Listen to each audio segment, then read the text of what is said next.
Hey, Money Guy family, it's your host, Brian Preston, back with another episode of Ask the Money Guy. That's right. You guys have financial questions. We've got financial answers. Go out to your favorite social, use the hashtag #AskTheMoneyGuy, or you can go to our website, moneyguy.com, and ask the question right there. It's Brian Preston, the Money Guy. So Brian, today's question is actually not one that we get from clients, and I'm pretty excited that we haven't had a lot of clients ask about this. However, friends and acquaintances have been blowing me up on this one. And this is how the question generally goes. Hey guys, I heard that the yield curve just inverted. Oh no! What does that mean? So there's definitely panic at the disco on this, is that people are they were freaking out. Now I know by the time this show probably gets released, it'll be a few weeks after. All will be normal. The financial press will have moved on to a new thing to try to scare the heebie-jeebies out of you. But we want to equip you so you don't make these mistakes in the future. So I kind of want to look back at what happened and then also give you an education on what an inverted yield curve is. Bo, you're the CFA on staff. What's an inverted yield curve? It's actually pretty simple. It's when the yield on short-term rates actually rises above the yield on long-term rates.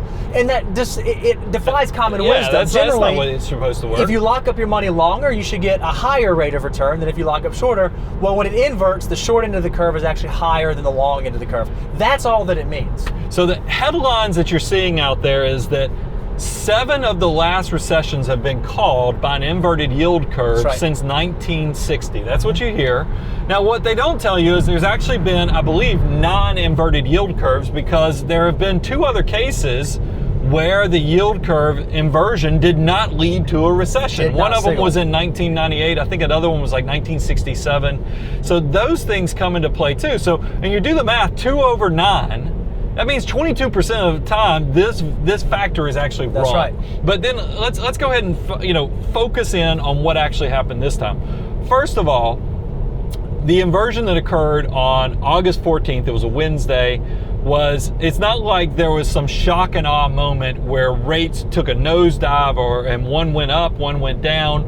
They actually moved by 0.01%, the other one moved by 0.02. I mean, these are very subtle differences. So it was already a very tight yield between these two it is. So then you have to scratch your head and go, well, is there something going on in the global economy that might be impacting that? So, but what do we know about what's going on in the world that could be causing this inverted yield curve? And it's not people panicking to leave risky assets like equities and going into bonds, because that's typically what a yield curve, inverted yield curve is. People are trying to fly to safety, and that's what's causing these distortions in the market. What's been really unique is with monetary and fiscal policy in a lot of foreign countries, what we've actually seen are negative yields on government securities in some other economies. So a lot of what's been driving yields right now is supply and demand simply from foreign investors looking for a safe haven for their money, rather than holding their money in their home country currency and potentially losing value because it actually has a negative yield. They're looking for safer securities, which happens to be some of the safest securities in the world right now happen to be U.S. Treasury securities. And so that's what's driving the rates down, is simply the supply of foreign investors flooding money into our system. So it's exactly what Bo said. Is Germany, for instance, here's an example. Germany long-term bonds right now, you give them $100, they're going to pay you 99 or 90. It's going to be, they're not giving you back $100. That's right. So that's why a lot of a lot of foreign investors are coming to the U.S. and dumping a lot of money into the U.S. because you can still get positive yield. So there is, I think the number was, there's $15 trillion that is actually being locked up in negative yielding assets. That's insane. That's right. So I want to talk about one other thing. Let's take doomsday, worst case scenario.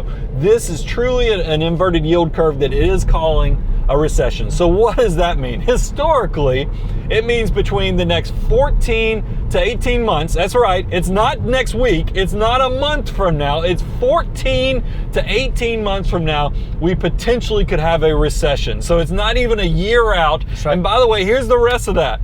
The bull market is likely to make another 13% before this recession kicks in. So I will ask you now, we had an inverted yield curve. What are you going to do? Anything? What should you change? You should do absolutely nothing. Right. Let me tell you, look and make sure. This is probably a great test of, is your diversification lining up with your goals and what you're actually trying to do with your money. That's what ultimately should drive your asset allocation. How you invest every dollar is, when do you need the money? How old are you? How much risk should you be taking? Get those things right, and then this type of stuff will just be noise. If you're going to make a change to your portfolio, make it because of all those factors that Brian just mentioned, not because of something happening with the yields, not something happening with the yield curve. This is a fantastic question. If you have a question that you want to get our take on or you're curious about, go out to your favorite social, use the hashtag AskTheMoneyGuy, or go to our website, moneyguy.com, or you can leave a comment in the comments below and ask a question right there. Thank you guys so much for listening. I'm your host, Brian Preston, Mr. Bo Hansen, Money Guy team out.